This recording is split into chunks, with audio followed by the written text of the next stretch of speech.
For this example, we're still accelerating. We're going to calculate, in this case, we want to calculate how fast it's moving after 5 seconds. We've thrown something straight up into the air with no air resistance. It's a dime, could have been a quarter, doesn't matter. The calculations would be the same. So it leaves the thrower's hand with a velocity of 35 meters per second. So that's a pretty fast throw. It's roughly 120 kilometers an hour. So if you can throw like that, you should be pitching somewhere, maybe for the Blue Jays. Could use it. Then we want to calculate the velocity, how fast it's moving once 5 seconds has passed. All right. So we set up our coordinate system. For a question like this, you've got to use up and down. You can use north and south if you want to, but if you're throwing something from the ground straight up in the air, it's not really moving north. You could be standing in the North Pole and throw it, I suppose, but in this case, we'll just use up and down. So anything upwards is positive, anything down is negative. So reread the question and write out everything that we know. Okay. Dime is thrown upwards with a velocity of 35. Now the question didn't use the word initial. You have to kind of infer that. So the initial velocity it's thrown upwards is 35 meters per second. I'm just going to put the direction as being up.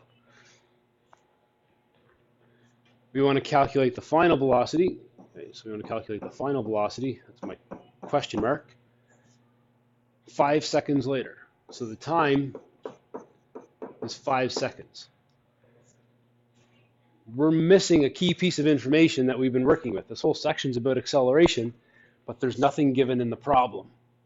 Any thoughts? There's a way to do it. We don't calculate it. We're throwing something up from the surface of the Earth. The Earth accelerates everything at the same rate. It's gravity. So the acceleration, and this is in your handbook if you forget, it's right listed in your table of known numbers, 9.81 meters per second squared. So anything thrown in a problem, so if you're reading a problem and something is thrown, kicked, tossed, anything like that, if it's on Earth, negative 9.81 meters per second squared, always. Well, when we do a section on forces and force of gravity, we might do a calculation where we're on top of Mount Everest or at maybe on the space station or at the bottom of the ocean. Well, these values change a little bit. That 9.81 also is part of knowing that number is part of, you need to know where you are from the center of the Earth. And there's a bigger calculation that we'll learn how to do later. But for now, we will always use negative 9.81.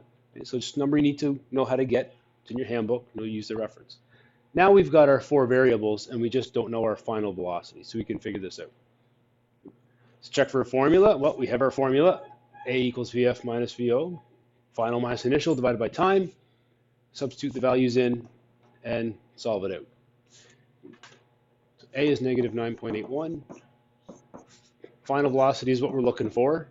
Initial velocity is 35. Time of 5 seconds. 5.0 to be specific. Whenever anything's being divided, we want that number to go away. So I'm going to start by multiplying both sides by 5. You can cross multiply if that helps picture what's going on. It's the same thing. On the left, that'll work out to be negative 49. On the right, all you're left with is final minus initial. Anytime you do acceleration multiplied by time, that's the velocity change, final minus initial. Almost done. Add that 35 to both sides. So you're left with negative 14 meters per second must be what the final velocity is. And it's negative. Don't have to write the word down or up with it. It's just negative. That communicates that it's downward. You set up a coordinate system way up here. Down is negative. Any calculations you get negative, you don't have to kind of relabel that it's down. That negative sign communicates that. Someone made that mistake, I think, with the quiz. Negative west, which means east. So you have to be really careful. Does that answer make sense? You've thrown something up in the air, but it is now traveling negative 14 meters per second. We kind of already said it. That's communicating that it's on the way down. Should it be moving downward after 5 seconds? Just think through the numbers. Every single second, gravity takes away about 10 meters per second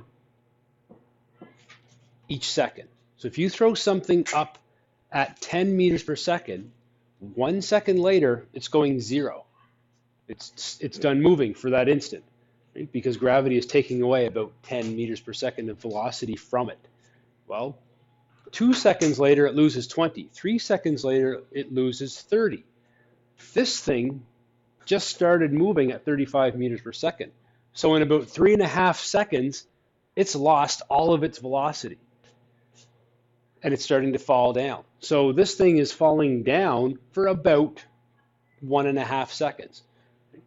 Well, 1.5 seconds later, if you're gaining now 10 meters per second of velocity on the way down, 1.5 is pretty close to, times 10 is 15, so that's pretty close to 14. So it's just a conceptual number check, rounding off numbers and doing it in our head. Gravity removes 10 meters per second each second. This thing was starting velocity was 35.